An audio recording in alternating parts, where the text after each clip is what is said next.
uratinyuka ukajya mu muhanda gutya nta n'isoni nta kasike nta jire ukabimbwira ngo ugiye kuyikora mu muhanda bitaka nta soni gute se kandi ngutwaye sima kugejeje se urumva bikwiye hari ikibazo se urumva nta kibazo yewe sima kugejeje hari ikibazo urabwo kureba kwitako kanda nta kintu uri kubona buriya abapolisi umuntu ugipfa kuvuga ko cyangwa twambaye uniform uri kumva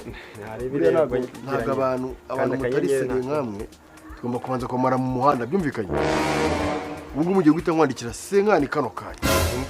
ndagira ngo plaque yiwe mushyiremo 150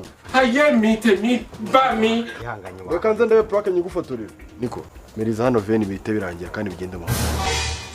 Cyano veni ze kubira birebire cyano veni bite birangira ako mu wabonye umuntu uca ibintu cyano veni cyangwa fotore plaque nyashyiremo tuyagushyiremo uzayishyiremo contribution kandi akenyeri niba udafite kashi kandi akenyeri wakihanganye andika amafaranga afite andika nayo ko ataragira cya versoma wabyihore urimo urakora uwo versoma na casque wowe urimo gukora mu buryo buzigamye neza kubona turi guca mu mihanda y'ibitaka ko nta kabiri kuki zikora mu mihanda y'ibitaka nyine twawe ntago nta kuntu wabigeza nta kuntu wakihanganye yakira kuri nimero wowe gira vuba fone sindayijyana nyimbaza cyo basifire mutinya kandi avuga ariko reje Regis uzikuya muda twaguze Matewusi uyibongera gihe ni yanyayo reka turebe ino mbuntu yagaswe chari rwaniza najya ubuki mwaguze Matewusi we na Bigima ziko bro umucuruzi yawo konvese hagiye mbona bavugisha ukuri rimwe na rimwe muze dagase sigashuba muzima cyangwa urarwaye